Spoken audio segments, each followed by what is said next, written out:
Now this is supposed to work. So hi everyone. The microphone doesn't work, so I'm trying to speak a bit louder. Thank you very much for coming. A lot of familiar faces. For your information, this is going to be the last series of our masterclass. This is going to be the 8th. And we guys remember something about what I say is that everything is about the customer. So I'm going to ask you a very diplomatic question, and I want your participation here. I can talk for 4 more hours because especially growth is very important, but I just would like to know if you guys would like to have Q&A. Can you keep your hands up so that I can count? And if you're not sure, you don't have to. So 1, 2, can you please either keep it up or down because I'm like, so 1, 2, 3, 4, 5, 6. So no, because it's not the majority. So, or if you want, I would just make it a bit lower because, guys, oh, Monica is not here. Startup is a game of improvisation. I can teach you technique how to do an improv, but if you ever think that I can teach everything, is impossible. That is why sometimes if you ask a straightforward question about a specific case, it might be way more productive than if I will try to tell you everything, because that's impossible, right? That's why I asked on the last class, maybe we can try to have a bit of a Q&A. If this would happen, then what we do? This is my problem, what do you think I should do? I just felt that maybe this is going to somehow help. But outside of that, there is no problem, because as I mentioned, we have material for 3 more classes. This is the first time that I have to say that, but yes. So also, I would appreciate if you can have your phone on silent. Please scan the QR code so that I will be able to share all of the materials with you. One good news is that right now we have 229 people in our group. That's a lot. So those of you who are not scanning this, you're not getting the material. So it's your choice to not to do that. Are we going to get all materials or just today's? Every single time materials are on our Google class, and yes, every single time when you scan this, you would be able to get all the materials plus the past. So every class. All done? No. No. I'm just going to give another 10 seconds. I will go back in the end and also try to do it one more time. Subscribe below to become a front runner. That's one. Yes. Yes, you have to check. Yes. I mean, if you check in on the at the entrance, then it should not be a problem. All good, guys? Good. I'm going to have a quick also. Oh my God! Thank you very much. Okay, I think it's a little bit better to talk like this.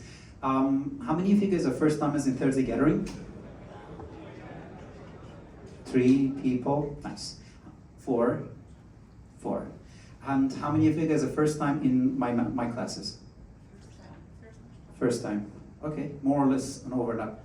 Is it your first time in my class? In classes. In this class? It's not your first time. Not in this class, in classes. In this series.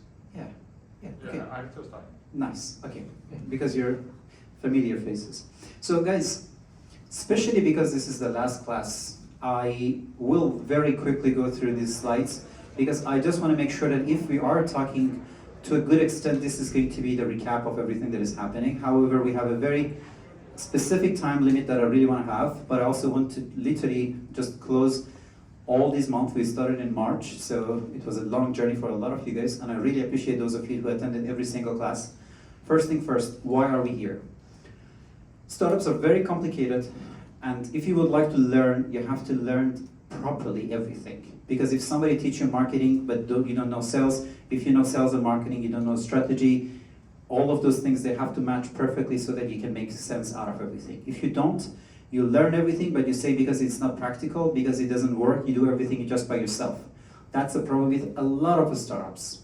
They know 2% of the whole story, and they say, I will figure out what to do with everything else. This is very scary, guys. This is like you open up somebody's brain, and you say that I'm just going to figure out on the way how to open it and how to close it. So please, one, don't do it, and if you're doing it, don't worry why 99% of startups fail. So we're going to start with a bit of a recap. And those of you who were in the last class, you will see some similarities between what we had, but at the same time, if I really wanted to, if I would somehow have a recap of everything that we discussed for the past 3 months, it's better just to make sure that we very quickly go from the beginning and then finish with hopefully with a very good recap in the end. So we'll start with understanding of what the startup ecosystem is. That's one of the big problems that we had, because still we walk around and then we just see that some people say that I don't want to work with the startups and this is not good, or they say that I have a startup but they have a small and medium enterprise. So if you don't know what this is, everything that I'm trying to teach, it would somehow does not make sense, because you're having a small enterprise and then you just see these things do not really work for my company because you don't have a startup. So Steve Blank is the father of entrepreneurship, hands down, literally. So what he says is a startup is a temporary organization used to search for a repeatable and scalable business model. So if you have a car wash, you don't have a startup. Even if you have, I don't know, like a blockchain-based payment technology or whatever, right? This is not repeatable. And at the same time, it's not scalable. So why is it temporary? Because your business plan, you're making it for the first time. It doesn't exist. You cannot copy-paste somebody else's, like a story and then say, okay, so this is a car wash, I have a car wash, so I'm just gonna do what they do. No, nobody did what you did before. And at the same time, you need to do the search, because what you're trying to do, you have to build it by yourself, and then after that, try to make sure that whatever you're doing is gonna be scalable. If you're making it in Warsaw, you have to be able to make it in London, you have to be able to make it in Krakow, and we talk about all of those things in detail. On top of that, startups are usually human institutions. Who you have in the company, what you do with your people is super important. We really don't have time to dig deep into this whole story, but remember, human resources, let's not talk about it. Everything is human resources. Your company is your humans. So that is the reason that most of the things that we're discussing, not only you as an entrepreneur, not only you as a founder have to take a look at it, rather everybody in your organization has to know exactly what you're doing and how you're doing it. And then after that, you have to make sure that you understand that unlike old companies, your institution is in a volatile environment. You cannot just open up an oil company and say for the next 100 years, all I have to do is A and B, and then I'm going to have a secure source of money. No, every single time you have to open up your eyes and then try to see what changed around me, and then change based on your environment. Also, if you really want to know something that is not in the class, please read the Lean Startup book. It's going to help you a lot. A huge problem. Most of the time, you build your startup, you build your idea, we talked about it in detail, you go and talk to people that would like to give you money. Bear in mind, I'm not saying anything specific, but if you close your eyes and just open those presentations, you see one thing in common. Everyone wants to raise money from venture capital, and that's the problem that you have to fix by yourself. You can bootstrap your money, you can get your money from family, friends, and fools, you can raise your money from angel investors, you can have venture capital, you can have venture studio, everything for equity. There are lots of sources that people would be able to provide you the service in exchange of equity. So you don't have to get the money, give it to a service provider, and then they provide you the service. You can directly just give the equity that you want to give to your venture capital to people that they are providing that service, and then you will be able to directly, with a discounted rate, you will be able to get that service. So remember, this is a very interesting way to be able to make your idea happen. You also have crowdfunding. You would be able to have people that they would like to see your idea happening, that buy your product even though it's not out there, and easily you can raise money out of that. But crowdfunding is not always just that way. You can also give them equity. You can, especially right now, even in Poland, with the new style of governments organizing their companies, you would be able to even do equity crowdfunding in Poland. Meaning that beside one person giving you 1 million, you would be able to find 10,000 people that would be able to microfinance you, and it's way easier. You can go through accelerations and incubation, you can have grants and programs, you can have corporate partnership. If what you really need is just to be able to provide a big source of clients, you will be able to go, I don't know, talk to Coca-Cola if you're a person who has plastic, or I don't know, some solutions for drinking. You don't need to get the money, because if Coca-Cola would be your corporate partner, then you will be able to provide everything that you need just through the corporate partnership. And Initial coin offerings as the security token offerings that is mainly for blockchain companies, but is not excluded just for them. Investment readiness. There's a huge problem when it comes to investment readiness. I am right now mainly talking about idea stage. So if you're, how many of you guys ever did series like funding for your ideas? 1, 2, 3-ish. Okay. So this is for early stage. In the earliest stage, when you are in front of the investor, the most important thing for investor to judge you is you.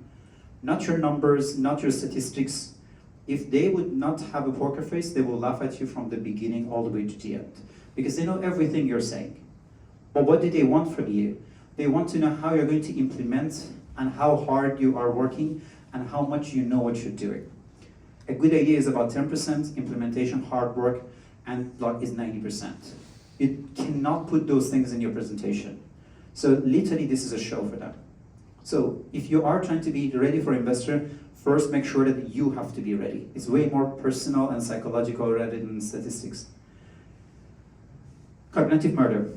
Unfortunately, I'm doing this. So this is unfortunately one of the issues with this class. That's why I keep repeating this. If you give people too much information, they do not even remember the first thing that you said. So by bombarding your investor, by bombarding your customer, by bombarding anyone, you're not going to give them too much information. You're going to just confuse them so much that they do not even know what you're doing. Guys, this is about startup. This is about investment, but trust me, this is for everywhere. If you are preparing something, make something that is going to be all killer and no filler. If there is a slide that you don't have, if there is a data that you don't have, just don't put it. Don't just say that this is my competitive analysis, these are my competitors, this is our roadmap, just because you have to. I was just during the weekend, I was mentoring some startups. One of the startup, real story, so they wanted to make a dating application for shy people. That was an amazing idea. And I was just saying, okay, so I saw the roadmap, and in 5 years his idea was to buy Tinder. So, I mean, that was a bit questionable. So, and I'm just saying, but why do you do this? And I was like, because I don't have a roadmap. So I thought that if I would just buy Tinder, that would be a good idea. So, no fillers. Maybe in so many ways I'm not a big fan of Peter Thiel. However, he's a very successful person, professionally speaking. And what he says is that all happy companies are different. Each one earns a monopoly by solving a unique problem, and all failed companies have the same problem. They fail to escape competition. Please don't be on stage in front of investors and everything and talk about all the different ways that you're trying to do something. You have to look at the competitor in the eye and then try to know what you have to do with it, right?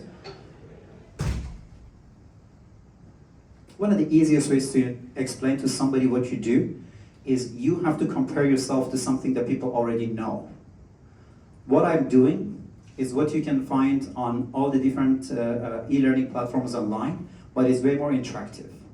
What I am doing here is that I am condensing what you can have in a few months of acceleration program, but with one teacher. What I am doing here is that you're not going to have any contradictions between your marketing classes and your sales classes. That's how I compare myself to my competitor. But there are people that they compare themselves to competitor that way, right? They say that my watch tells time, but my frog watch, like is way more affordable and has frogs, and a Rolex doesn't have that. Or at the same time, I just say that, look, my watch has more frog and is more affordable, so in my chat, in my value proposition, this is how it works. But this is the reality. I'm not the worst, watch in the world, but at the same time, I'm not the best. So I can better than, I can be better than the Red Panda. Guys, I'm sorry if I would even show this to you 10 more times. Yesterday I was in another startup competition, and same thing. People don't know who the competitor is. If you are competing with someone, you have to serve the same customer, you have to solve the same problem, and you have to provide the same solution. So don't come to me and say that my customer is the same, but my competitors are doing B2B and I do B2C. You're not competing with each other. It's not at all the same story. What we do is software and what they do is hardware, but we're better. That's not true. Sometimes your competitor is a human being standing outside of the door, just do everything manually. Because they serve the same customer, they are fixing the same problem, and they have the exact same solution. It's just this is not digital. So make sure that you have a better understanding and be a little bit more academic when it comes to preparing your presentation. Second presentation that 99% of the time startups fail to prepare is their total addressable market. Guys, there are two ways to do that. Bottom, top, top to bottom. If you are making given $5, you can multiply by the number of the customers you have, you can have the size of your market. You don't have that, then you can try to at least imagine how much this is going to be and then do the multiplication. Don't say that my target is Warsaw and my product is 1 zloty and my total addressable market is $1 billion. No mathematics is going to bring you there. And as I told you, VC know these things, your investor know these things. So just by talking like that, they stop thinking about your strategy and your technology and everything, and you're just going to make it less interesting rather than more attractive, because they're not going to listen to you, they look at your numbers. I put the whole mathematics here that you'll be able to go through it. Not the time right now to go through it. However, this is all recorded because in the marketing part in detail, I try to explain this to you. Don't catch somebody on the corner of the event or somewhere and then try to say that, hey, I have this amazing idea, can I explain it to you? And when you say yes, they say that, yes, so I want to create a watch that has a frog on it. Like, nobody cares what you do. First, ask the question, do you have this problem? Is this something that you would like somebody to fix? Build the base in that way. And if that is the answer, then they might be able to listen to the rest of it. But if you would like to be ready from A to Z to talk to anyone, as long as you did not finish your business model canvas, don't go out. Do your research just to fix this. But don't try to tell people that you have a startup or you have an idea if you do not have a business model canvas. And this is going to be a masterpiece, but your masterpiece would way more look like this. By the way, this is for my real startup, just to be clear. And somebody knows exactly which startup I'm talking about. So you start from the beginning. You go back with your customer segmentation. You start being very specific. I'm talking about people in Warsaw between the age of 35 to 45 and their students and everything else. And then you go back and I was like, so what kind of value proposition I'm providing to them? You go back into details of your value proposition, amazing. You go back to your customer relationship, to your channels, and then revenue stream. People pay me such and such. How much money I'm gonna make? $100,000. Amazing idea, right? Where is this part? And then after that, I jump back to the worst part. So what are my key partners? What are the key activities that I have to do? What are my key resources? And then I go back to the cost structure. And I was like, do you remember that I mentioned I'm gonna have a 100,000 revenue stream? My cost structure is $2 billion. Shit. No. This is this part. So what am I gonna do? I'm gonna wipe everything, and I'm gonna go back and I was like, maybe I have to have a better customer segmentation. Maybe I have to have a better value proposition. Again, you go back here, you make it super beautiful. And then again, you come back here and I was like, cost structure, $500 million. Doesn't make sense. So long story short, you spend a lot of time in the beginning, and then in the end you just say, you know what, it's a horse, you know, just get over it. So, you get the money if you know with whom you're talking. Don't have one presentation for everyone. We just talked about it, improvisation. Don't be on stage and you say that, hi, my mom, don't worry about it, this presentation is for venture capital, but sit down and listen to me, okay? You know, like according to statistics, and your mom was like, why are you talking to me like this? And I was like, I want your money, but sit down and listen to me. This is for venture capital. No. If you are trying to raise your money based on your business model canvas and everything, you have to adjust yourself with the person who is in front of you. That is why when I'm trying to teach, first I want to know who is the first timer in Thursday gathering, who is the first timer in the class, who are the people that they know startups, who are the people that they know VCs, so that you understand me. And please, if I say any jargon, please raise your hand and you say that I don't understand. Because it's not about me sharing that I have something more. We're trying to be as basic as possible so that we have this common understanding of each other. Triple F rounds, family, friends, and fools. The number that you usually raise from them is fixed. I know a lot of people say, let's just go out and then figure out how much money we're gonna raise from them. It's really, really rare, guys, that somebody just come back. I mean, okay, if your dad is Elon Musk, different story. But if he's not, I mean, okay, Jeff Bezos. I mean, I don't think he's going to give you a lot of money. But you know, normally this is the number that you have. So don't worry about it. Unless you are not on the priced round, you barely can somehow run away from these numbers. These are standardized numbers. Most people go with 100, with 10,000 to 200,000, between 50K to 2 million, and it is what it is. Just remember, guys, every single time I'm skipping this because there is a detailed video with me explaining everything about investment, everything about marketing, so you don't have to worry about this kind of stuff. How many of you guys know what convertible notes are? So those of you who do not know, please don't raise money.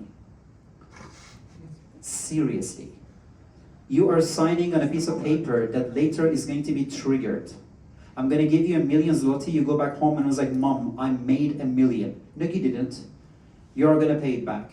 And if you don't know what you're signing, you're going to have a lot of fun, but somebody's going to own everything that you built to that moment. So how does it work? Very, very simple. You see? But I made this whole thing, so I'm very proud of myself. But long story short, don't build your company if you don't know how this works. Don't raise money if you don't know how it works. And most of the time, you need a lawyer to help you. The number of the shares that you issue is important. Why? Because the less share you issue in the beginning, the more you have to round the numbers when you're bringing an investor in. So be my guest and then try to have 2 shares and then try to do fundraising. For every penny, by the way, I'm not talking about 1,000 zloty startup. I'm talking about Airbnb. I'm talking about billion-dollar companies. When you round your numbers because the number of your shares were low, you easily lose millions, just because in the beginning, your lawyer said, how many shares do you want to have? And you're like Elon Musk and you say 42, ha ha ha, because this is funny. And the moment that you have to split that 42 shares, you easily can use $25 million just because you didn't have enough shares and you have to split it and to be able to round it to the number. You don't have to know the details, just remember that's an issue. However, what I want to show you here is this one. So whenever you have a convertible note on the next round, your investor can have interest that you have to pay. Your investor can have a discount in the next round. Your investor can have even a 2x cap, meaning that you don't even raise. Just because your cap went to that level, it's triggered. So that million that you went back to your mom and you said that I made a lot of money, and I'm also getting a salary, and I also bought a house in Sopot, you have to sell all of it and you have to pay it back. Even worse than that, there can be a maturity date. They can easily say you have to pay it back in 6 months. But because you're not a lawyer, you don't read it. So marketing is strategy. Marketing is super simple. To create, communicate, and deliver value to a target at a profit. At a profit. And that's why you guys are paying me so much for this class. I really appreciate it. So, if you do not want to know anything about marketing, how many of you guys think marketing is advertisement? Thank you. That was a test. Please don't. So, first thing first, 4 P's. Product, price, place, promotion. I wish I had time to talk about it, but I'm going to be a very nice person and show you pictures. So whatever we're going to have in the marketing, you have a market research, you have marketing strategy, and then you have marketing tactics. 1, 2, 3. On the third one, you have 4 P's. One of the P is promotion. One part of the promotion is advertising, right? So next time you want to hire somebody as a marketing manager and all they have to do is just run your ads, understand that you don't have a marketing department. Another thing that is a very important part of marketing is branding. Same story, sorry I don't have a lot of pictures, I mean I can show you a little bit later, but branding is also not logo. And I was like, yeah, branding, and I was like, yeah, this is our logo. Also we have 4 colors.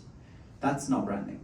You have to have a brand identity, you have to have a positioning, you have to have a personality. Are we cool? Are we chill? Are we serious? You don't run the Church of Jesus Christ and then after that try to start a hip hop, when people are going to be there, right? You don't sell Red Bull and then in the end you just, dress up like a teacher at the school and then try to just say that, hey guys, according to statistics, our drink is going to, help you with having 24% more energy, right? Every company has its own personality. None of them is good or bad. It's them. You have to have a messaging, you have to have experience of the brand. Brands have experience. When you have Apple, you're cool. When you have Mercedes, you're sharp. When you have Nike, you're just a doer, right? It has nothing to do with the product. It's just the brand that talks to you. And the brand equity. Unfortunately, most of the things that startups have is just by valuation. I have a good brand. I don't make any money, but I have a very good brand. You can go through all of these things. This is all available for you so that you will be able to find your own persona and you will be able to go through it. On the marketing part, there are like 3-4 slides with all the detail, with the details of how every one of those personas works, so you can just go deep through it. Huge problem, guys. I work with Fortune 500 company that their marketing department was working the sales, and the sales department was doing the marketing's job. Just to be clear, this is not a problem for me and you here.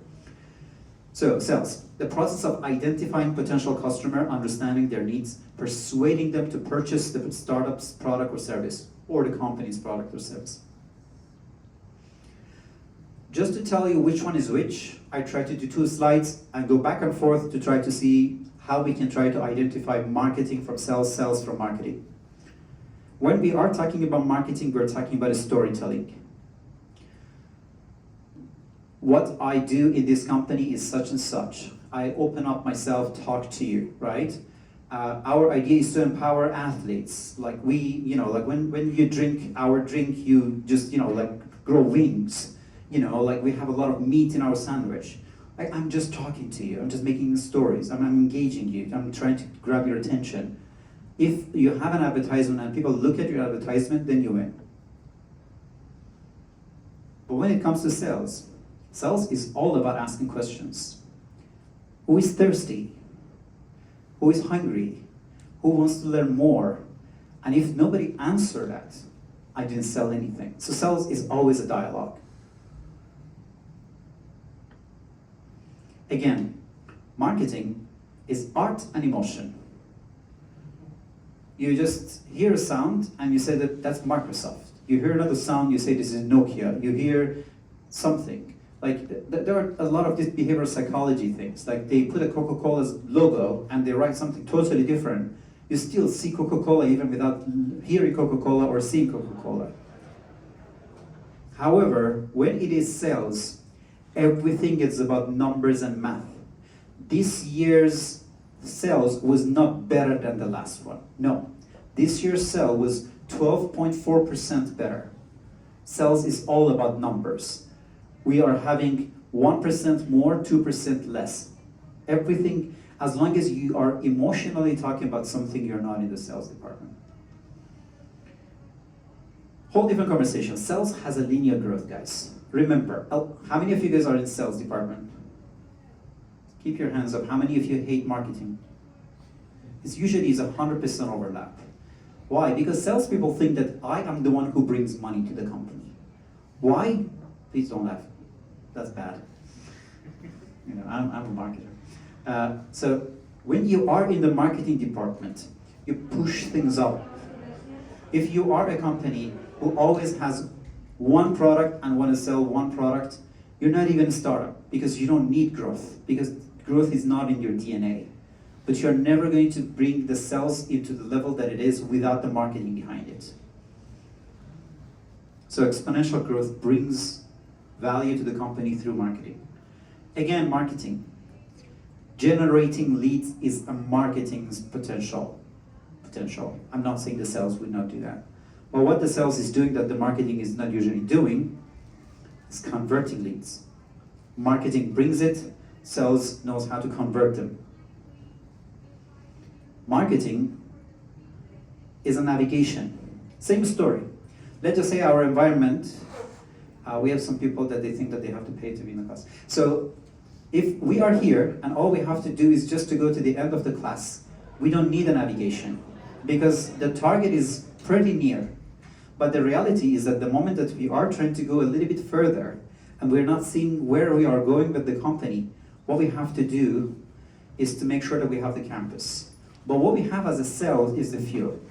I know where I am, I know where I would like to go, but if I'm sitting in a car that has no fuel in it, that there is no generative income in it, that all of those leads that I'm bringing are not being converted to sales, to real customers. My car doesn't have fuel, but I also put electronics so that I would be able to, you guys understand this is not a presentation from 10 years ago. Whole different conversation. You have a sales funnel and you have a sales pipeline. They're not the same. If you are in the sales funnel, everything is big at the top and gets smaller in the bottom. Barely you have the same amount of people who are aware of your product and purchasing your product.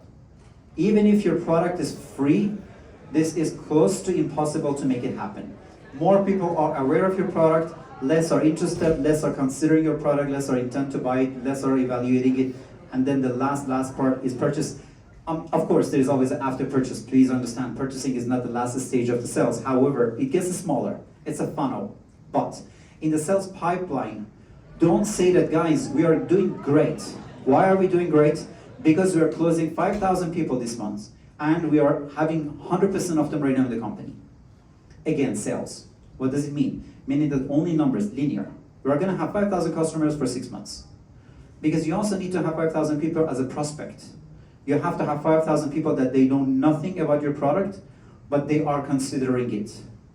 And then you also have another 5,000 people that are qualified. And as a person, either as the owner of the business or as a consultant, you always have to consider, is this a straight line or something is smaller or something is bigger? Bottlenecks. Find the bottlenecks and work on that one. Maybe we have to put an AI for qualification. Maybe we have to change our proposal into some sort of an automatic documentation. Because one part is the smaller. BANT. If you guys know nothing about sales, please know these things. If you are selling, that person needs to have the budget. Would you like to buy my laptop? I would love to, but I have no money. There you go. Even if you want to buy it, as a marketing department, I said that Apple is a good product, you have to get it. But if you don't have the money, there's no way you can try to do anything about it. Oh, you don't have the money? Don't worry about it. We're just going to give it to you from the zero with like 10 zloty per month. I provide the budget to you. Second, authority. I have the money, but I'm not authorized to buy this from you.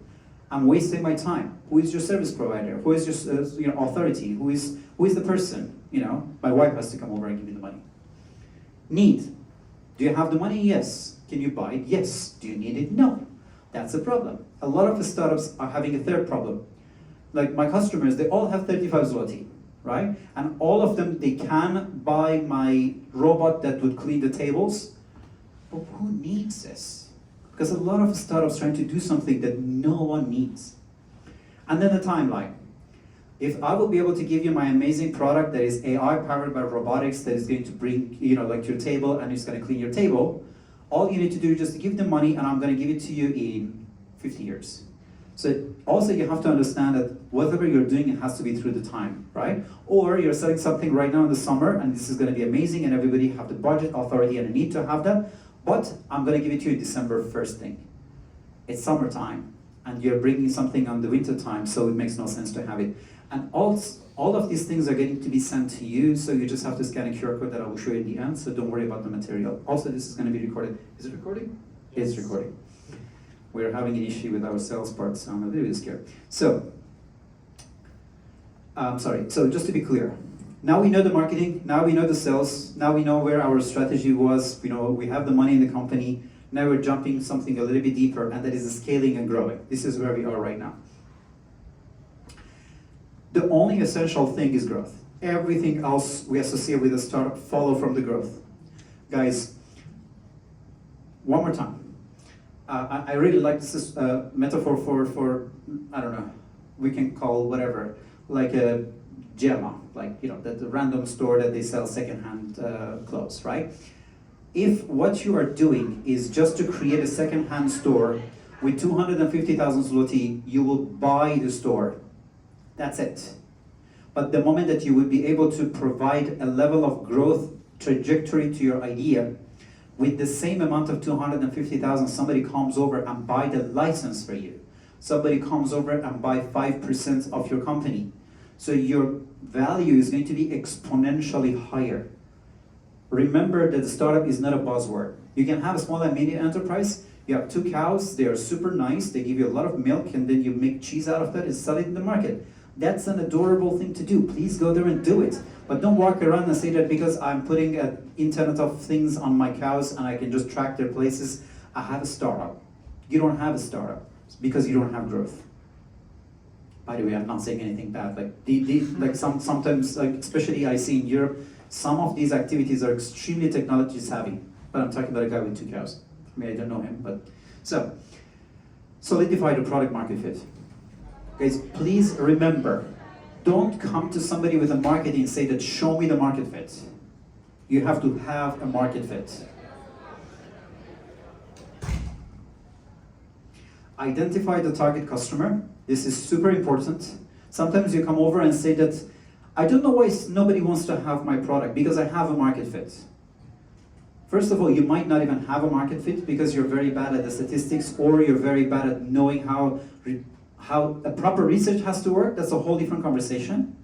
But outside of that, maybe what you really have to do is to go from the audience of 25 to 35 to 45 to 50. That's what you have to do. Put your prejudice out and try to think what customer really wants. Maybe what you have to do is to get out of Warsaw and then try to go to Gdansk. Maybe what you have to do is just to go to Zurich and just forget about Warsaw altogether. So the moment that you will be able to identify your target audience, sometimes most of your problems are going to be solved. Engage with early adopters. Okay, somebody bought your product, and then you say, okay, so I have Maciek, so I'm going to be fine. And then Maciek was like, I'm 6 months using this product, but nobody even talks to me. Like, do you think the product is getting better or worse? Because if you have a person that is already using your product, they are your king. You have to be able to sit with them, talk to them, learn from them, because these are the people that they trusted you before anybody else. Try to do beta testing. Don't launch everything outside. Try to make sure that, first of all, you test it a little bit with the Maciek who is already in the company, and then you try to say, you know what, I'm going to give you 3 months free for something. Just come back to me and tell me if what I'm doing is right now is a little bit better or worse. This is super important for your company. Also, okay, you get a feedback, and I was like, so everybody wants us to have 2 more features, but we don't have a budget for it, right? Try to make sure that if you are trying to do something regarding the feedback, make sure that this happens. Also do agile. Don't just say that my product was A, and I'm gonna cut the A altogether, and I'm gonna create B that has nothing to do with A. Incremental, small, small, small. Try to make it a little bit better, that from A gradually goes to the B. If you cannot measure something, you cannot improve it. So no matter what you do, if you would like to have the growth, you have to be able to know what numbers you have to put next to your company to be able to measure it, so that later you will be able to improve it. We talked about it, so I'm not going to go too deep into this, but just to have a small understanding of this, NPS, Net Prompt Score, is super important. And the formula is here, so you can just go through it by yourself. Super easy to go. Just remember also, guys, in your company, you need to have a developer, you need to have a designer, you need to have a social media manager that will be able to run your TikTok, and you're gonna have a lot of likes, because that's super important to all businesses. That was a joke. But outside of that, you definitely need a person who understands research and statistics. If you have a coin, what is the chance that it's gonna be head or tail? Anybody? 50%. So, if I would flip the coin 1 million times, how many times is head and how many times is tail? No, that's the statistics. Nobody knows. It can be 100% tail, and it's going to be 100% head.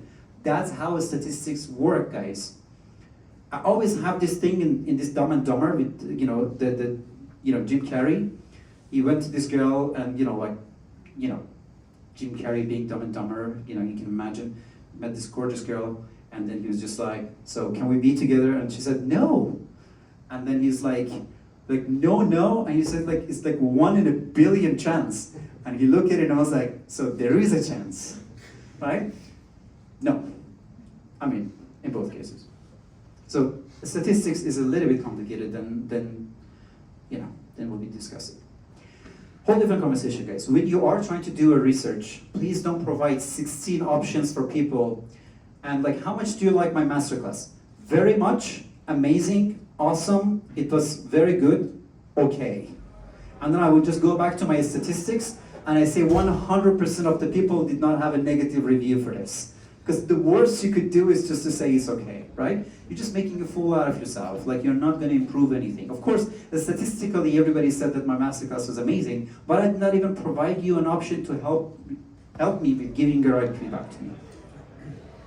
And especially like, very unlikely, natural, likely. These are the ways that you would be able to provide these things. And most of these informations are also available in so many different resources for you. Also remember, when we are talking about satisfaction of the customers, every sector is different than the other sector. So if you are in e-commerce and you say 80% of the people like my solution, Allegro, you're not doing good at all, at all. I just bought something from Allegro, and the product came, it was supposed to be in English. The product came in Polish. And I just very politely just said that this is the wrong product. And they said that we're sorry, but we don't have the English one. And I was like, yeah, but the description, it was written that this is in English. And I said, oh, we're so sorry, like we just can't do anything with you. All we can do is that, we provide you with a discount or something. And I'm like, okay, but if you really want to do that, like I need this game in English. And then they say that we cannot do anything. And I was like, okay, so the only thing I can do is just to write a review for you so that people understand what you did. And then he said that you are blackmailing us. And I went back to Allegro, and they say that they don't do anything outside of our, let's just say, code of conduct.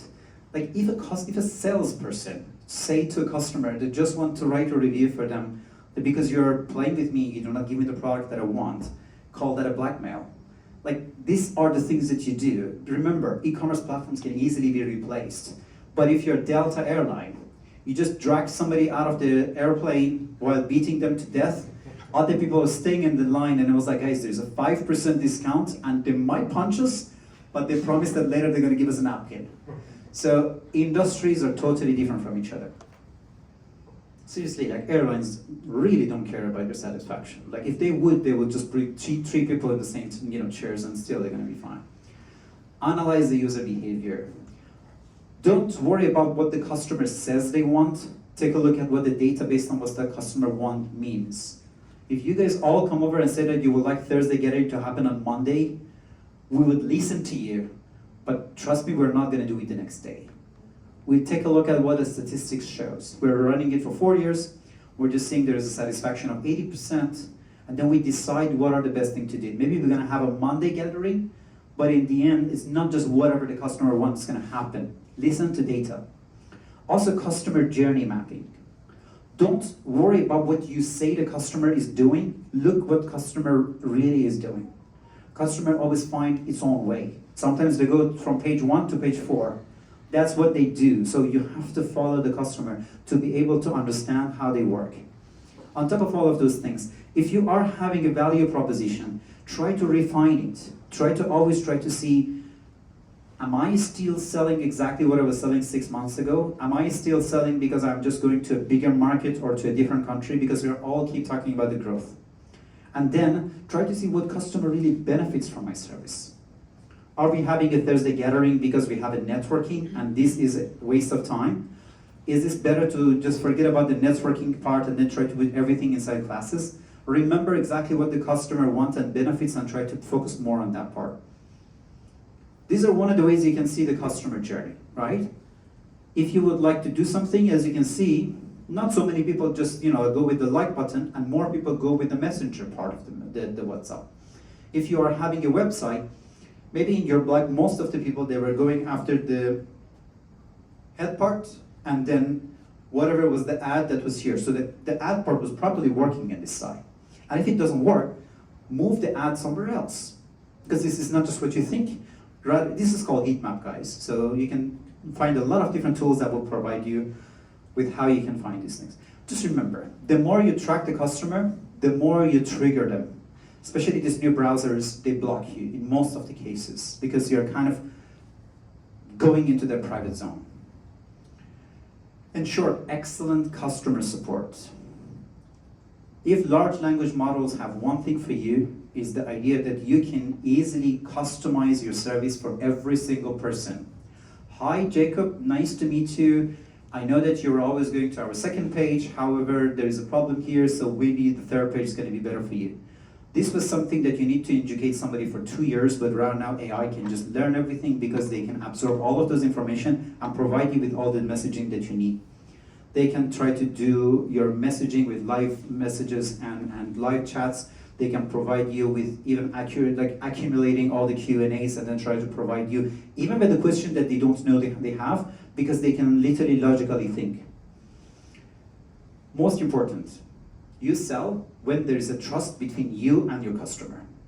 So as long as you guys don't believe that I'm a person that I know how to build a company, as long as you guys do not believe that I'm a person that I have credibility, you're not gonna sit in my class and I was like, I don't think he knows how to build a company.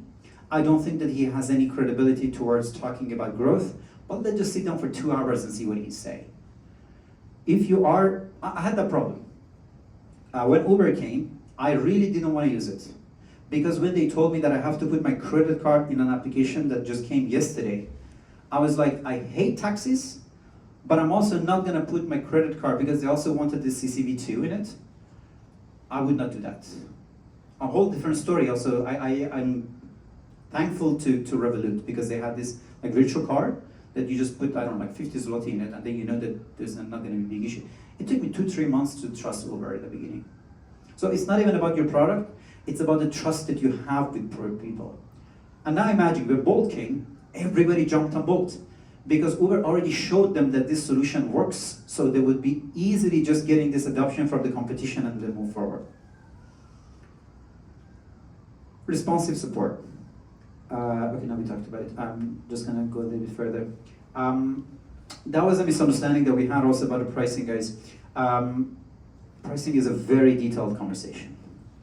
You can have a product that has to be for free and you're just asking for something. Let's just say if Facebook would, how many of you guys would pay 2 zloty if Facebook would ask you to pay 2 zloty? 2. 2, 1, 2, 2, 2, 3. So Facebook has 1 customer right now. That's the problem. So a lot of time, you can provide 2 zloty and then you lose $1 billion business.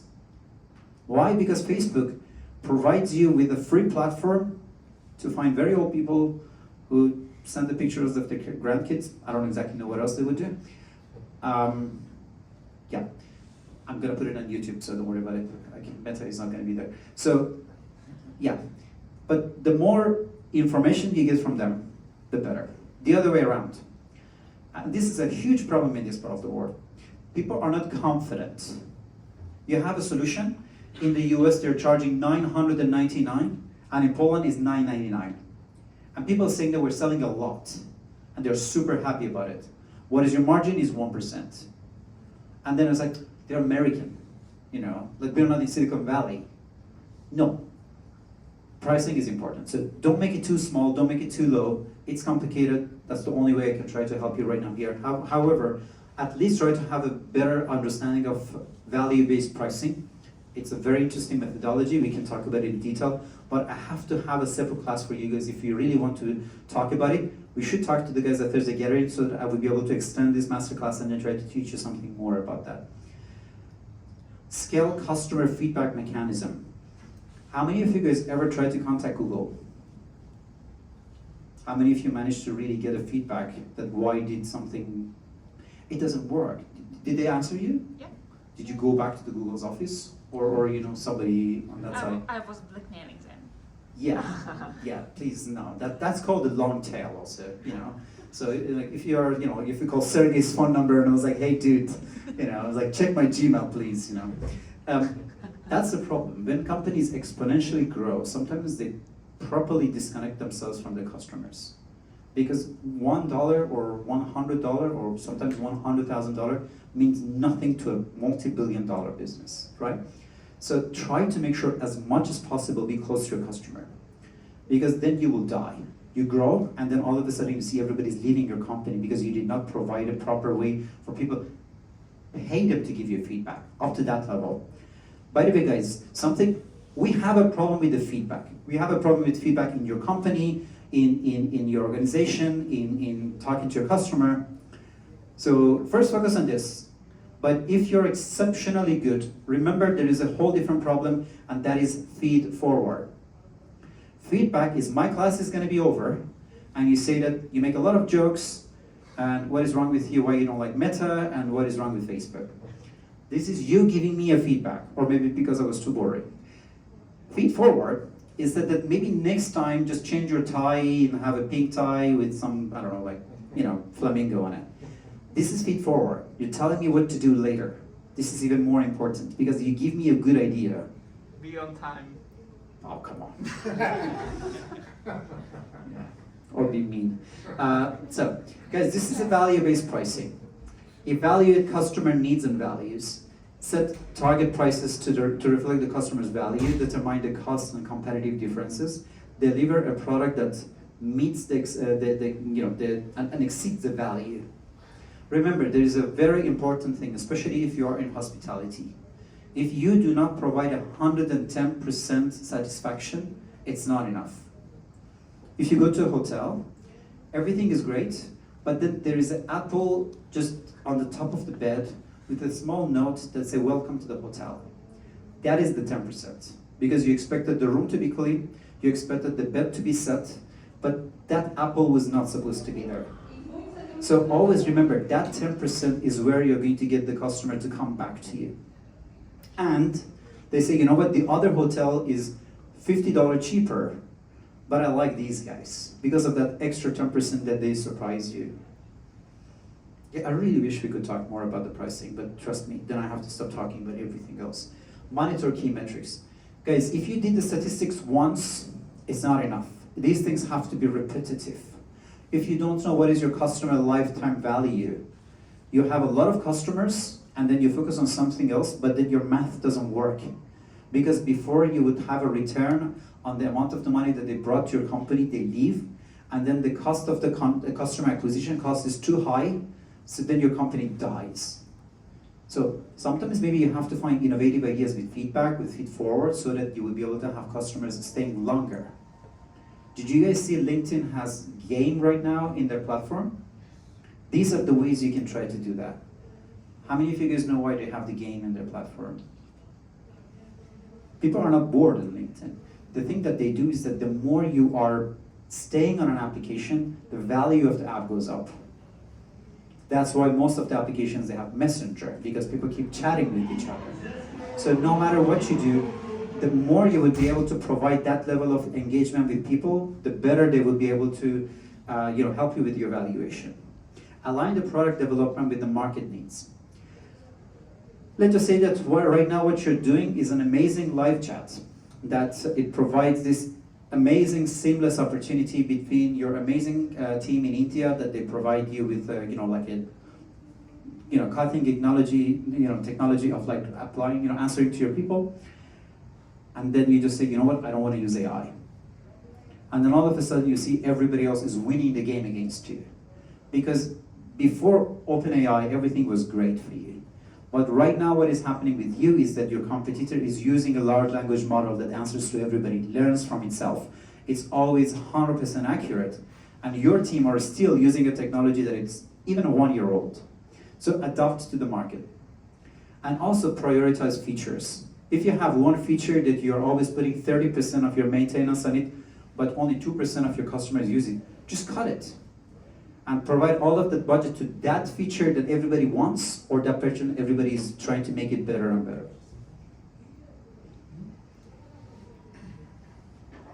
So, how to build a strong team. We talked about it from the beginning. Everything that you try to do in your team, in your company, it's about your team. Let's just say that there are 3 of you, one of you is running and trying to get the sandwich to people in your neighborhood, the other one is a chef, and the other one is just cleaning the kitchen. You make a lot of money, but the moment you would like to grow, none of it works. Nobody wants to run to give this to the next neighborhood, nobody wants to, give you, 3 kitchens, and you don't know how to cook for more than 5 people. So your business dies because it was good only for 5 people and for a small neighborhood. So if you would like to do something, you have to build a team that really know how to be together and how to work together. How to do that? Define your company culture and value. If you are having a company that everybody is there for different reason, that you're right now hiring 5 people per day, and before even the first person knowing which company they work, tomorrow the old person in the company is 2 days old and you're 1 day old, it's very hard to see that company as a sustainable company moving forward. You should have a culture, and you should have a culture fit. If there is a programmer that is an amazing person, but he walks around and talks about how some people have big noses and the other ones are fat, it is not gonna work, because you're gonna offend people, because other people say, even though that's a smart person, but it's gonna make me uncomfortable, so I am gonna leave. And the other person said that if you don't value the other client, then everybody else is gonna leave. Please, please, please provide job description. I know that this is a startup and everybody is a chief everything officer and everything changes, but as long as people don't have a proper job description, nobody knows what they are doing, and people get frustrated after a while. Diverse talent pool is also not just a slogan. If you are just 6 guys that you're always together and all of you are from, I don't know, like Vola, and then, you know, like all of you together, you just stay there in the same place, you miss a lot of things, because different mindsets, different ages and everything provides a level of creativity and innovation that you cannot find it anywhere else. Did you know that in south of France we will do this? Did you know that women in that part, they do that? Did you know that in my language, in Mandarin Chinese, these things mean that? Tiny thing provide you such an interesting, valuable position that then you will be able to make a lot of money just out of diversity. Recruitment channels. Also remember, why everybody that is joining our company old or young or happy or sad? Maybe because you have to go from LinkedIn to events. Maybe you have to jump from events to TikTok. Find different ways to be able to find people, because as long as you always find your talent pool from one place, you're always going to have the same amount of people. I'm a big fan of Nike in so many different ways, and one of them is their credo that I will share with you, but long story short, they had these 10 rules in the company and they still stayed with that. Meaning everybody for the beginning of Nike till today, when they joined the company, they always exactly know what the company wants to have, right? So if you are, for example, like we're always at the offense all the time. So if all of a sudden somebody comes over and say that this story with Nike Air, and then the whole idea is that, like they put too much color in the shoe and all of those things. And I was like, yeah, because that's how the company asked us to work. So we didn't randomly try to be a rebel, and then you are working at Nike, and then you go back to Goldman Sachs, and then I was like, you know what? I'm just gonna put 2 more interest rates on our bank from tomorrow. And I was like, why did you do it? And I was like, wasn't that, like somewhere written that, like life, like off the land? And I was like, yeah, but that was Nike. Like we have compliance here. Like you have to follow the rules above everything else. So every company has to know exactly what are their values, and everybody in the company has to know them and live by them. Facebook, move fast and break things. Unless you're breaking the stuff, unless you're breaking the stuff, you're not fast and you're moving fast enough. Implement a rigorous hiring process. Screening, interviewing, trial projects. A lot of people also super easily just hire people or fire people. And that's a huge problem, because the moment that people come and go, they know exactly what is happening in your company. And then especially if you're in some, like, we used to have an office in Mexico, and at some point people just stopped working in our company.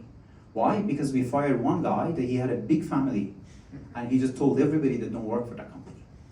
Seriously, these are the problems you're gonna have in the growth part, not in the beginning. Because you need 2 people, you already have them. But when it comes to the growth, you have to remember screening, interviewing, and trial projects. Also, don't jump and give them your very crucial customer. Try to give them something tiny and small to see how they work, and the moment they manage to work that part, then you will be able to give them a big job. Provide competitive compensation and benefits. If somebody works for a company, but they have a huge problem making even their rent, don't bother give them benefits and multi-sports and massage and everything. So first thing, cover the bases, and then after that try to see why they are in your company. If a person is in your company because they would like to have something meaningful for the society, don't give them more and more money. Show them that you are providing some value for what you do. If somebody is there because they would like to find more friends and they're trying to be more proactive, don't tell them that you have to be behind the table, but I'm going to give you multi-sport card. So remember why people are in the company and give them that. And also remember about the equity. Consider offering equity to your employees. People in this part of the world, they just get their shares, everybody just gets paid. If they would like to make sure that your company grows exponentially, sometimes they need to see that if you are 100% shareholder and I am not, I'm only going to work for my salary. But even if I will have 0.1% share in the company, then I not only want to make my money, but I also want to make sure that this company is going to go somewhere. So, company culture, career opportunities, flexibility, work-life balance, quality of leadership, and business outlooks. 6 factors to consider attracting and retaining top talents. This is not marketing, this is not HR guys, this is just marketing. These are the values that you need for your company so that people know where they are going. When we are talking about marketing from outside, this is from marketing from inside.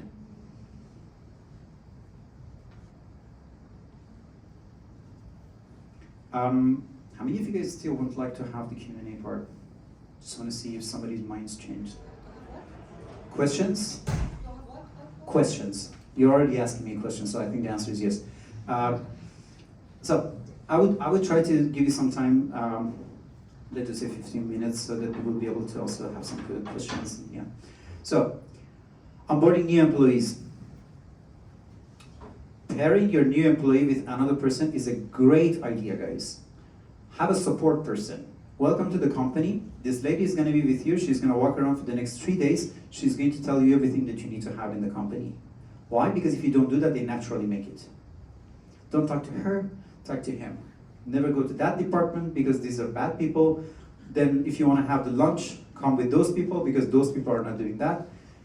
This is not what you want in the company. And if you do this again, you're going to have an amazing company with 4 people, but the moment you're going to manage 10,000 people, this is not sustainable, guys. Mentoring and training. If you are not mentoring and training your people, they're going to find somewhere else. They're going to find another company to make sure that those things are going to happen to them.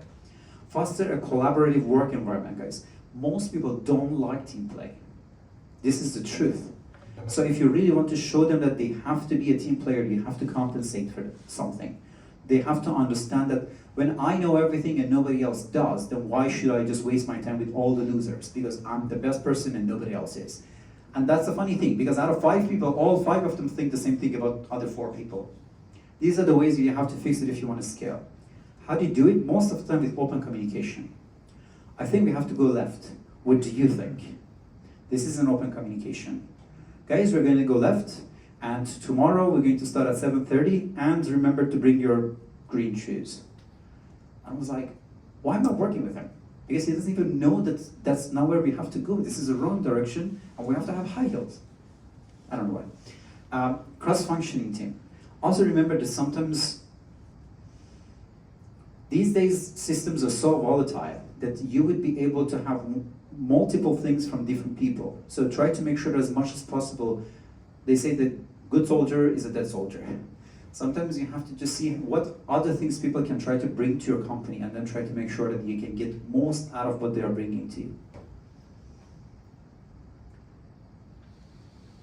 There are different ways you can run your business. And this, at least I would say it needs half an hour to explain it, so I'm just going to just leave it here. You will be able to read it by yourself. There's this thing called Google that will be able to help you with every step of the way. However, remember, we start from dictatorship.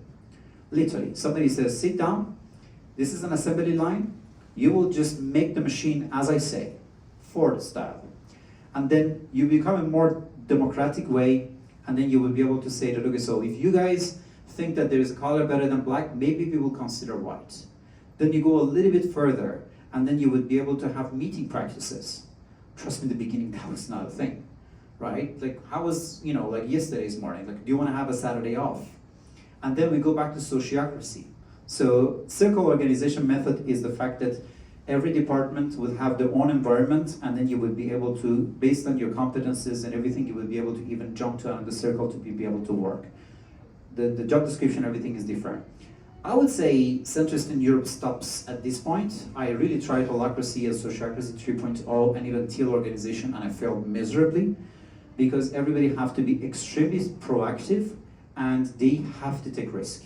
This is a bit scary because I know a lot of people in this part of the world would love to have a bit more stability and not to jump from a cold shower to the hot shower and then go back to this one.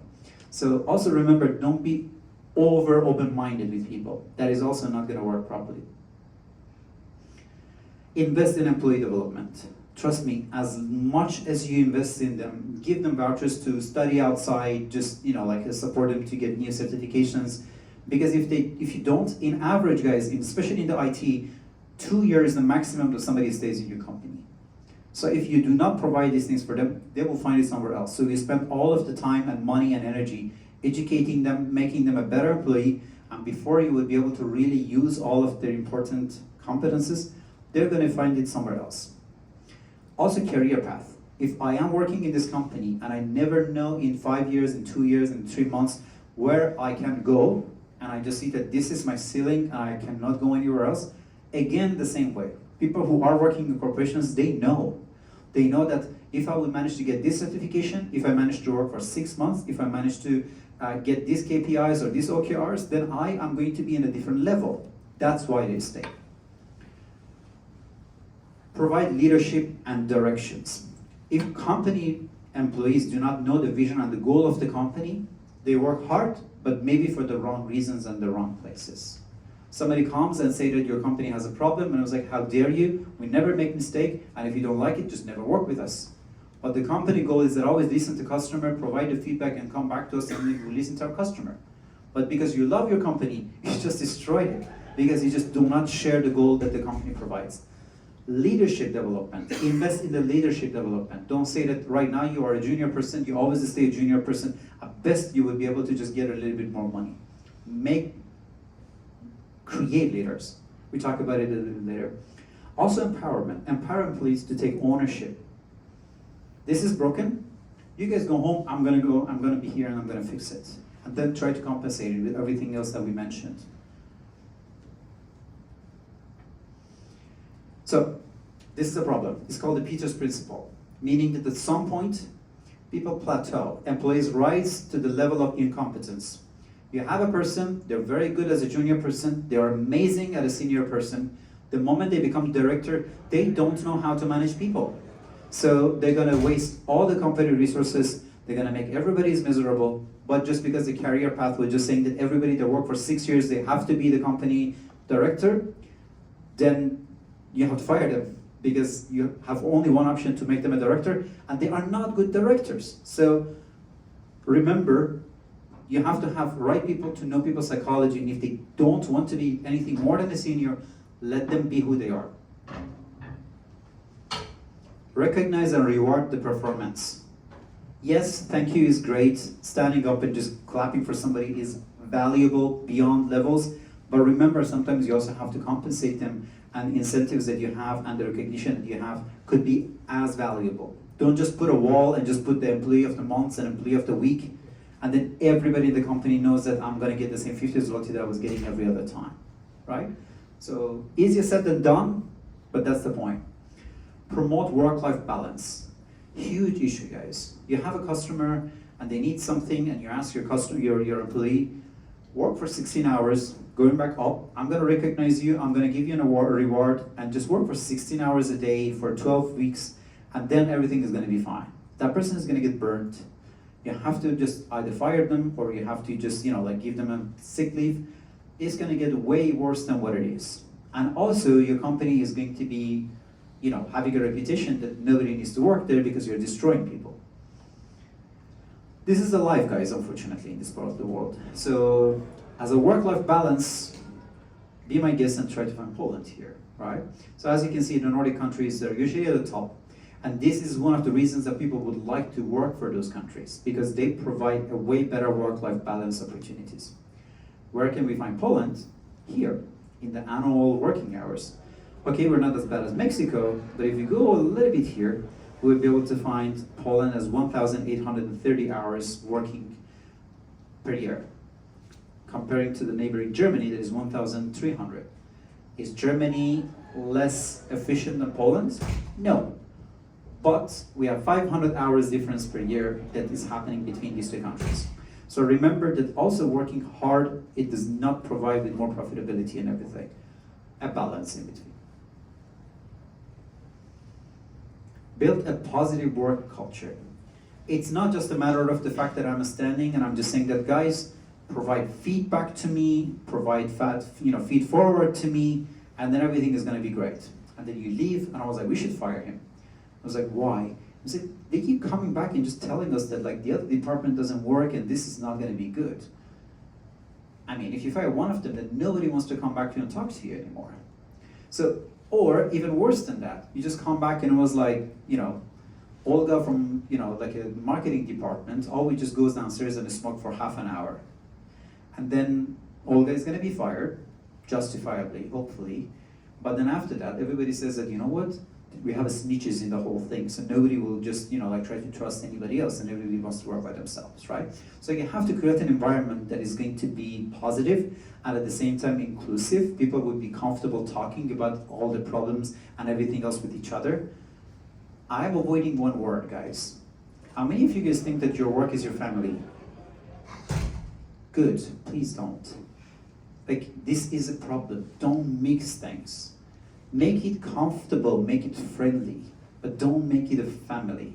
Don't say that, you know what, I'm not gonna pay you, but I love you. These things are only complicating things, right? So have a limit here. Adopt and evolve. So feedback loop, continuous improvement, and adaptability. I'm gonna put all of them. I'm just going to save some time for the Q&A part that I mentioned to this point. Remember, feedback is not just one-sided. If you are trying to do something, you have to have this loop. I remember that yesterday you told me that our, form needs to be a little bit better. Can you please just go back and then try to see how it works now? This is super important, guys. Bank on something that somebody provide that. Here's a $10 voucher for Amazon. You would be able to buy a book for yourself. Here is a $5 sponsor that you will be able to do something because you helped my company to go somewhere. Thank you. Streamlining of operation. I'm going to make this one short, especially because this is very specific. Analyze the current system processes. As long as what you're doing is only based on you and you only, it makes everything complicated, guys. Everything. Why? Because the moment that you're scaling up, you still have to remember what is after the second step, what is after the fifth step. This is not a game of chess. Anyone who is in the company, they have to know what are the steps and what is the next step after your step. So you have to provide that processes. And based on every step, provide performance metrics. Know which part is a problem. Do you remember the funnel part and the pipeline part? That pipeline is the same thing here. All of the steps of what you're doing in the process has to be the same. The standardized processes.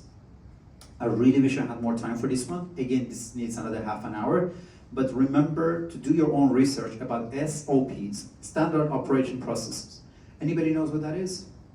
1, 2, 3, 3.5. I don't know really what that means, but I put it a bit here. So just to remember, it's a circle. We start with the scope and purposes. We go back to audience and authorities, and then after the review and update, we will be able to come back and do a new scope and purposes for our company. It's going to help you a lot, guys. It's going to really help you.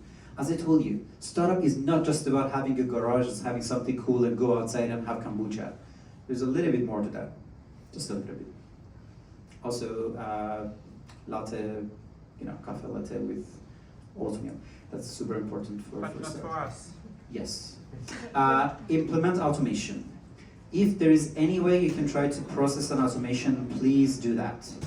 Because right now, especially with the power of AI, a lot of things that before you have to do it manually, right now you can try to properly put it. But please, please, please don't put one of those chatbots that every email starts with, that I hope this email finds you well.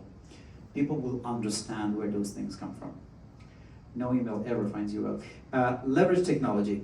Cloud implementations, integrations with all the other things. What the cloud companies doing these days, guys, are amazing. They provide modular platforms. You would be able to see exactly what your company needs. They provide it for you. So you would be able to focus on unique selling proposition and do not need to be a heavy technology company all the time. Bear in mind, everything I'm mentioning is about growth. If you're having a company yet you need 10 customers and that's enough for you, this class is not for you. This is a growth level.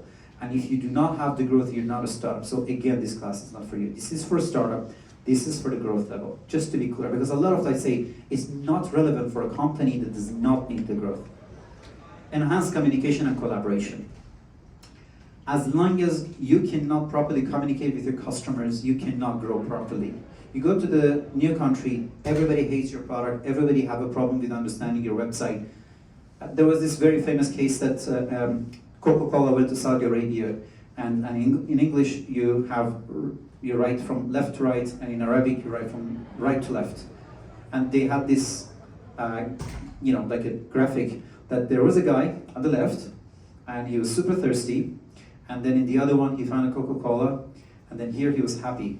But what they didn't understand that in Saudi Arabia they read from right to left. So they will see that there's a guy who's having a Coca-Cola, sees the Coca-Cola, and he's just, just laying on the sand, like super thirsty. So if you don't talk to your customer, you're just losing your customer because you don't understand the way that they look at your customer, your product and your advertisement is the other direction. Identify non-core functionalities.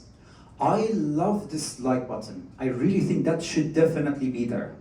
And then you bring the heat map and you see nobody's using this. No, you still have to keep this. No. If there's a core functionality that people use, double on this one and keep the rest of them that the customer does not want out of this. The less you have, the better. No app is perfect. So if you would like to update it and everything, you need time to make this happen. And if you can outsource any part of your company, do it, unless this is your IP. Like this, you are not going to be a company who is doing the coding and marketing and hospitality and everything. Improve supply chain management. A lot of companies, anybody ever work in the hardware side? Yeah, none of the things that I say is going to work in this sales. Guys, hardware is a whole different beast. Most of the things that I say, with all due respect to all the people that they think hardware works, is for software and service companies. Hardware companies have a whole different strategy that we can talk about in detail. But even in the software side, some of the things you do need 6 months to fix, some of them 6 days. This is the supply chain story. What you have to do that next 6 months, 6 weeks, have to start at 6 months before the other one that can be ready in 6 hours. It's the fastest way that I can say. Remember about the lean methodology and continuous improvement.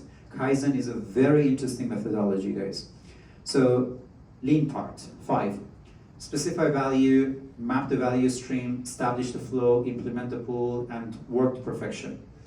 You can read it in detail. These things are going to help you a lot, guys, with your strategy. And Kaizen is a Japanese term meaning the change for the better or continuous improvement, which serves as a basis for a Japanese business philosophy.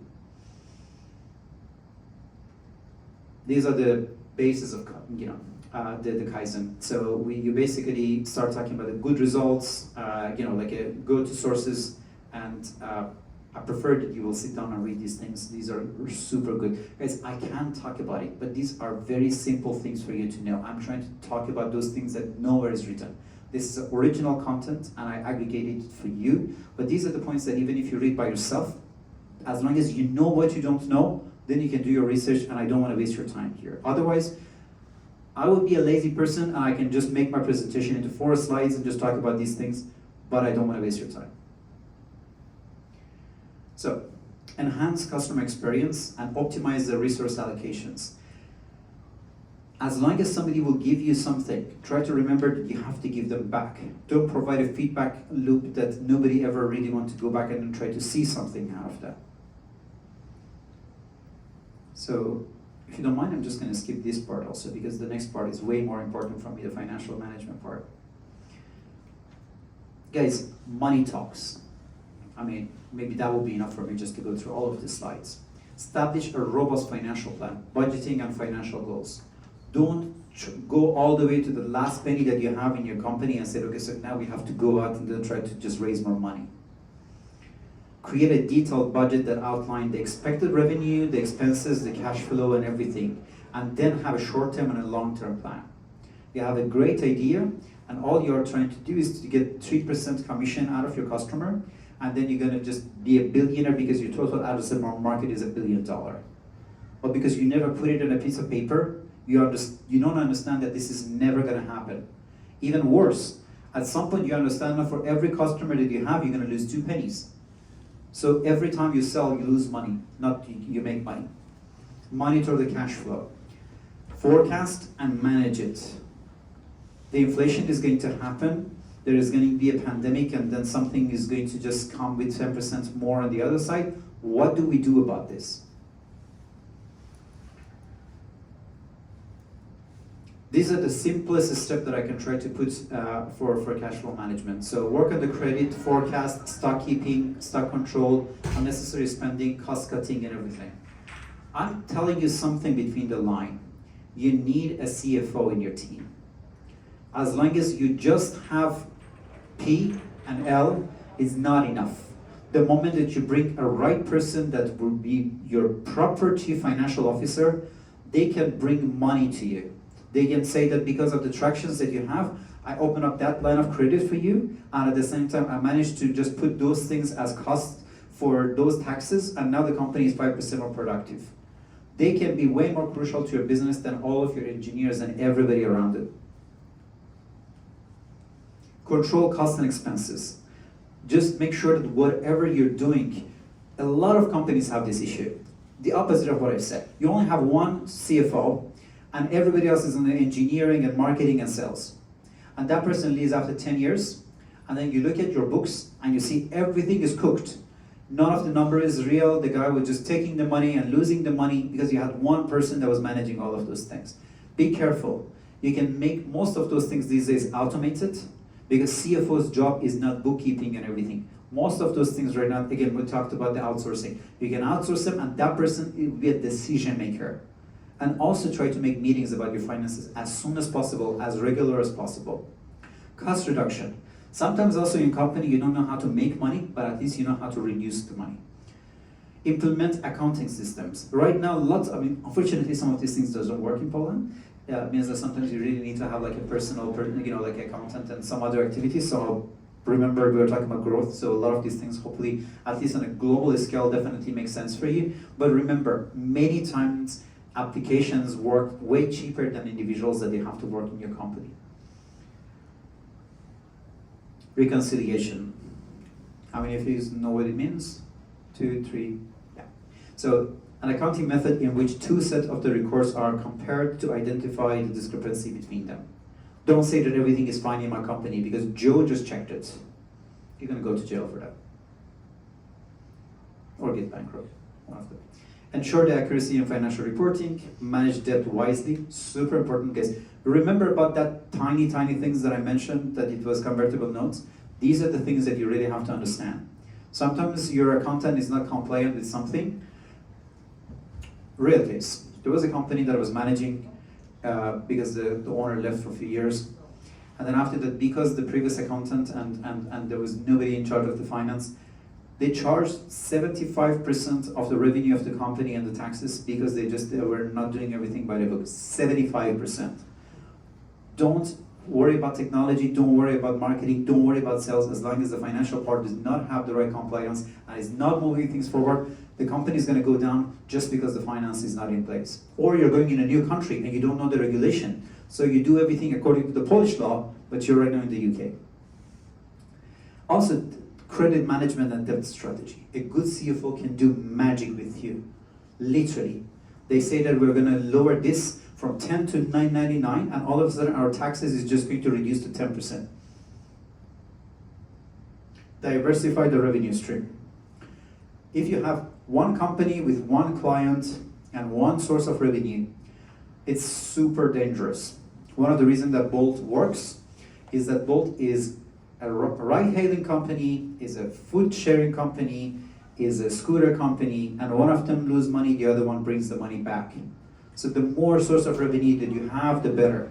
Some people pay per drive, some people have monthly subscription, so you have different ways to make money, you have different methods of payment. Leverage financial data for decision making. Guys, we had a good month, we had a bad month. No. Guys, the sales went 2% up, 5% down. The inflation went up. What do we do? The accuracy of that strategy came 4% up, 3% down. This might not be a conversation in the sales department or marketing department, but at the financial department. Tax planning compliance. What is the best place to do your business? Warsaw? Tallinn? No, it depends. Sometimes a company need to have 3 headquarters because every single one of them is good for one type of taxes that the company has. Again, we're talking about growth. And if that's the point that you have to know exactly how to do a tax planning and compliance. Funding sources. Okay, you get your money in the beginning from venture capital because you had no money whatsoever. But right now your company has traction. Right now you make 50,000 zloty per month. You don't have to again go back and raise money from venture capital. Now is the right time for you just to go to the bank, say that guys, we managed to secure this. We have 4 co-founders, all of us have a house. We can put it as a collateral for the company. We can put that 50,000 and a house, and then the rest of the money that we are trying to bring to the company all can come from venture debt. You keep your money in the company, you keep your fund, your share in the company, because the rest of the money can easily just come through the bank. I am not going to have time to go through all of these things, guys, with you. Remember about insurance also. A lot of time, especially with cybersecurity, you're going to lose all of your money just because you didn't insure your data or you didn't do something that it was extremely important for you. And you're going to lose everything. You're literally going to lose everything. And also make sure that you have audit. Don't wait for the government or somebody else to come after you. Have a regular audit, try to make sure everything is in place. I really like this whole story. So, how many of you guys know the Swiss knife story? So, long story short, especially after the 9/11, they had a huge problem because people stopped carrying knives themselves. So, their market drastically went down. But what did they do? They started to have watches. They started to have, like traveling gears. They started to have everything else because people love their brand and they had very good manufacturing behind them. So they say, okay, so if we cannot sell enough knives, then we're going to diversify our platforms and everything. But why did they do this? Because one, they had financial backing to diversify their assembly line. Two, they know how the financial department would be able to show them where the sales is going so that they will be able to change their product quickly and don't die. Leveraging technology, super important, guys. These days, everything that is happening is just based on technology. There's AI on anything and everything. Identify the technological needs. Make sure that if there is a gap between your analysis, try to make sure that you're going to get there. I really wanted to put a video, but I know that I'm not going to have the time to put it here. There was an interview with Sam Altman, the CEO of the OpenAI, and he said that there are 2 types of companies that they are right now working on AI development. Companies that they are trying to build their applications on top of our solution, and there are companies that they are trying to build their solutions on top of the trajectory of what we're building. And if you are trying to build something on top of our solution, we're going to steamroll you and destroy you.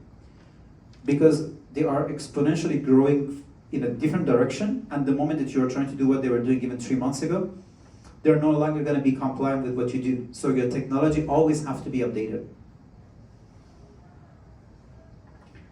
As much as possible, do automations, and we already talked about it, so I'm not going to go too much into this whole thing. And also remember, as much as possible, when you're trying to do communication, try to make sure that at least people have the opportunity to do it in their own comfort zone. They can come to the office, but don't force them. They can also do it via Zoom, via Google Meet.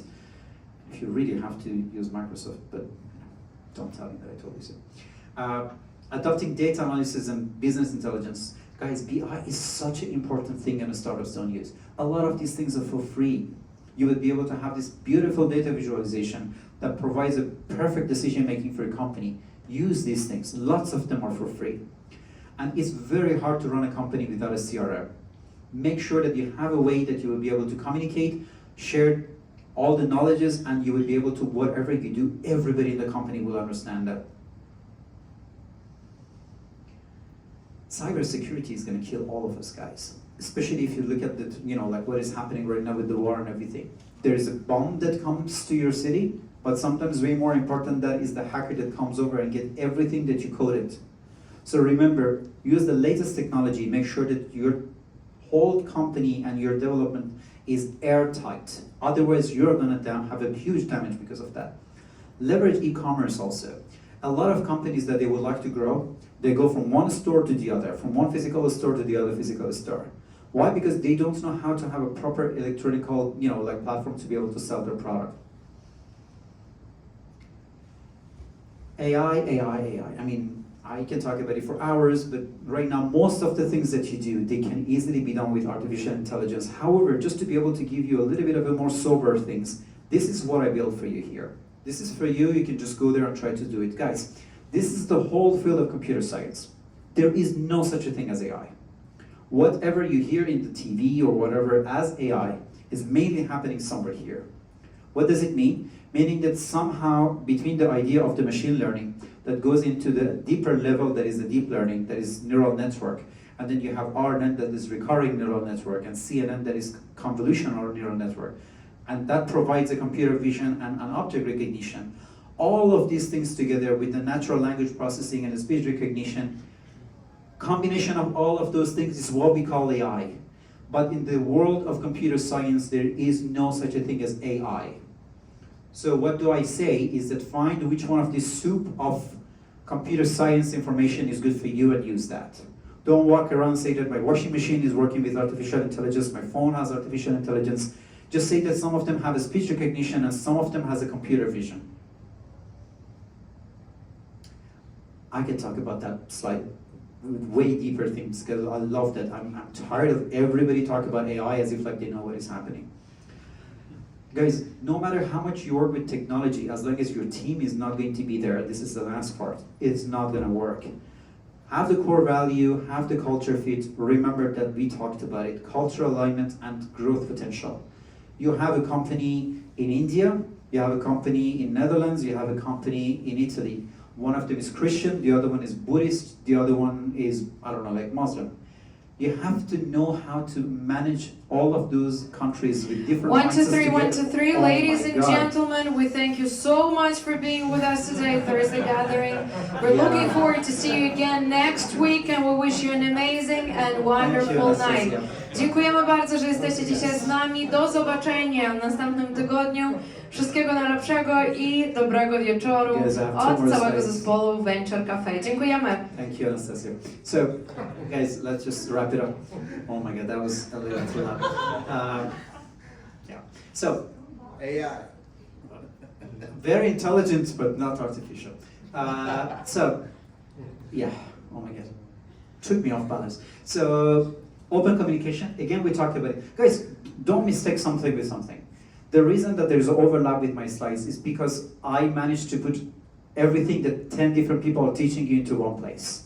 When you're doing team building, you do a part of the marketing. When you're trying to do a part of the marketing, you do a part of something else. That is why I build them separately from you. Because if you take a look at my presentation, all of them has a beginning, all of them has the slide that goes back to explaining of this chapter, and then you can use my slides separate from each other. So the reason that I build this and I'm sending it to you is that this is a standalone for you to build your company with that.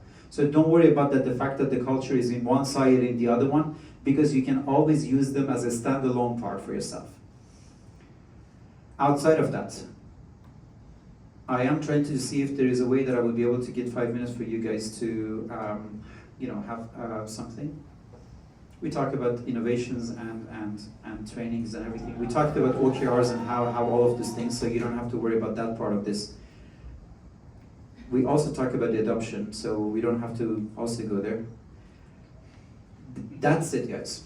Just to be clear, you have all of the slides, you have the videos.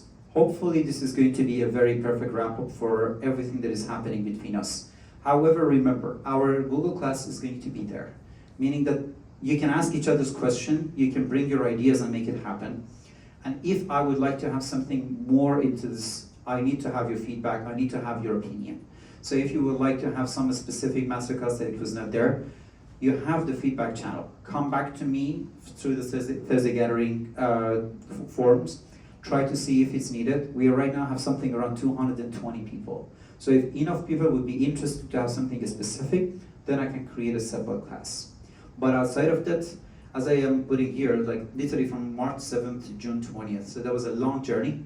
I am very excited that I had the opportunity to be with you guys. Hopefully you got something out of this. That's the only motivation that I had to, spend all of this time and try to be with you. Hopefully all of you know where to find me. And with that, at least on my side, I just would like to say thank you. there is an opportunity for you to either try to go to the networking part and then try to enjoy this. Otherwise, I will stay here and then you can try to just, like ask me your questions and I will be with you. So thank you very much.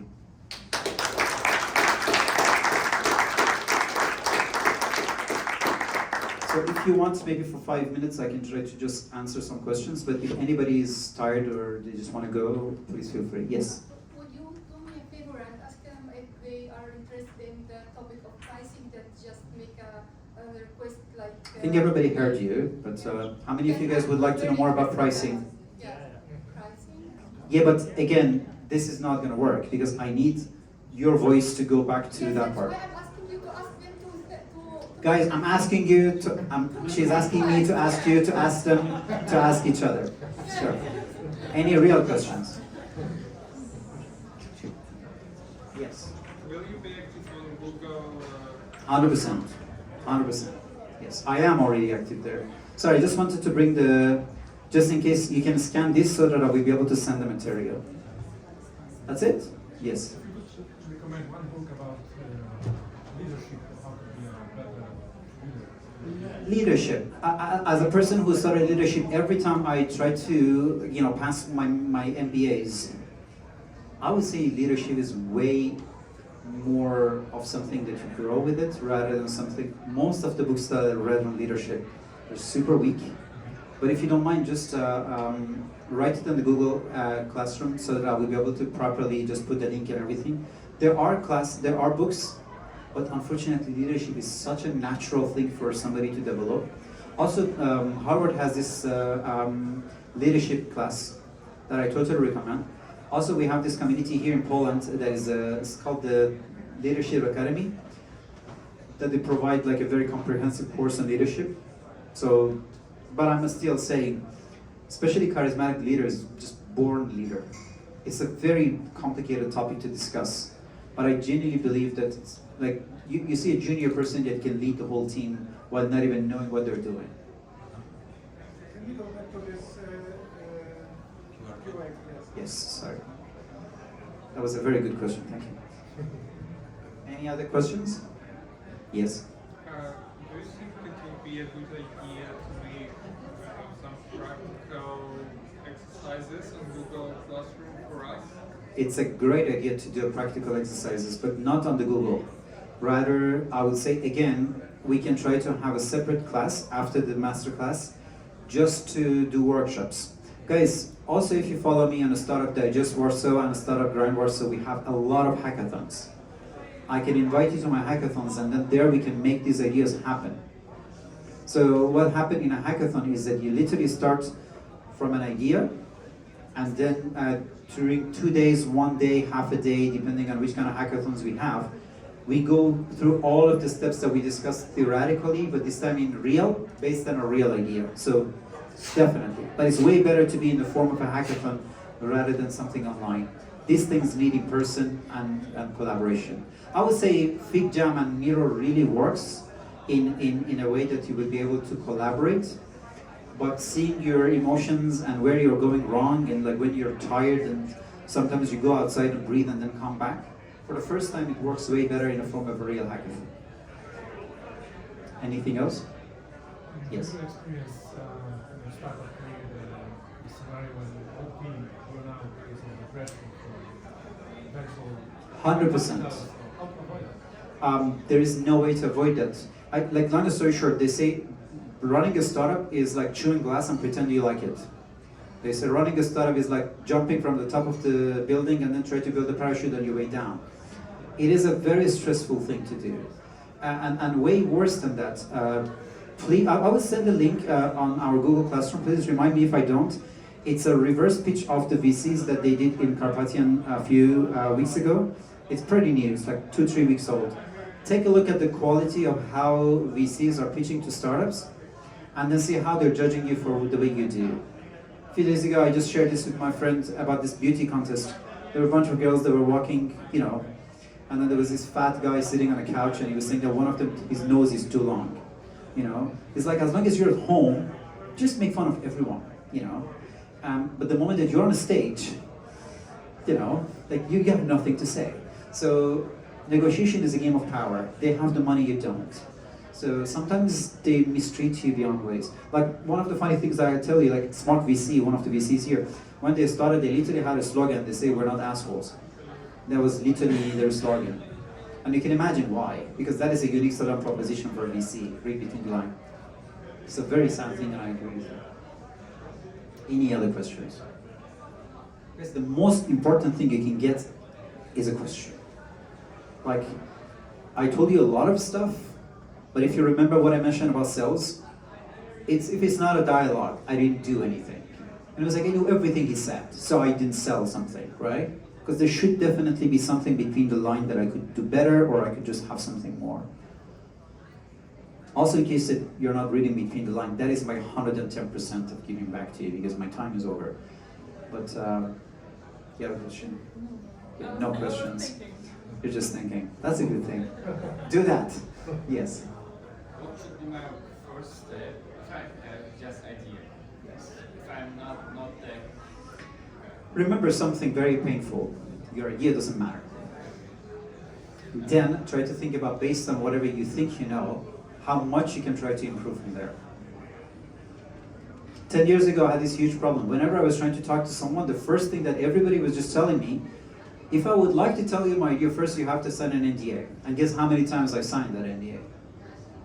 Your idea doesn't matter. Same as mine. Go out there, show it to everybody, get their feedbacks, and put your idea in a business model canvas. It's a great idea, and it's for free. And I totally recommend going to FigJam, open up the FigJam, go to the template, put the business model canvas, start with your sticky notes, and then try to build it up. And if you don't know, go back to ChatGPT, open this, say that build the business model canvas for this idea, and then redefine it, and refine it, and refine it, and then come back with somebody, not with your idea, but show them your business model canvas. Also guys, the startup is not a lifestyle. You know, same as VCs, like they come, you know, they bring their Patagonia and they say that now I'm a VC. You know, that's not how it works. A lot of them don't know the basics. Like Founder Institute started doing their VC leaders, you know, the VC Academy. They were literally teaching the basics of VCs, and I was like, oh my God, this is amazing. I was like, no, these are the basics that everybody needs to know. Yeah.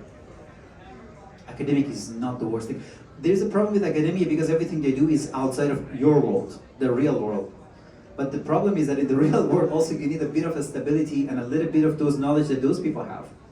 Nobody comes to the class and was like, guys, this is the first class, but we just decided to not to teach you anything, and we're going to teach you physics beside mathematics. That's how startups do stuff, you know? You go to a startup and I was like, we don't need a CFO, you know? Who needs it? Cybersecurity? What are you talking about? We don't have money for our IP, so we're going to focus on our technology. But if you do academic, you know, if you understand basics, if you understand the steps, if you take a look at all of those slides, it's like, oh, there was this Kaizen thingy, there was this SOP thingy, there was this, you know, BMC thingy. Right now, hopefully this is not a jargon for you. Do that. Anything else? Yes? Which kind of funders, when we are talking about the angels, for example, we should stay close to, and which should we avoid? 100% depends. 100% depends, right? So long story short, anybody that give you advice before knowing what your idea is and what your problem is, they're not doctors, they're drug dealers, right?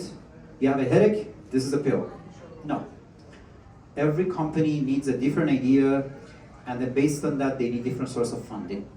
So you have to go step by step. All of them are good. You just have to understand if this suits you better or not. Can you list the most common mistake made by Polish startups? Ego and over engineering. They do stuff for themselves, not for the customer. They don't want to make money. Like Americans, they have nothing and they walk outside and talk about how amazing everything is. And Polish startups, they sit down and they make another 10,000 line of codes before even they go out and try to show it to another person. The idea that I mentioned about this dating app, the guy already had a halfway functioning application. By the way, his idea was to have a dating app for shy people, and he was trying to locate them on a physical location so that they don't have to swipe left or right, but rather like if I see a beautiful girl, then I will be able to just send her like an invite. He had an app for this. Uwaga! Informujemy, że przestrzeń coworkingowa Guys, zostaje if we are not zamknięta. going to leave, Prosimy o they're going zabranie to send us some rzeczy i gas zejście or na something dół. for us. Dziękujemy. Dziękujemy. Attention, we would like to inform you that the co-working space is closed. Please take your belongings and come downstairs. Thank you.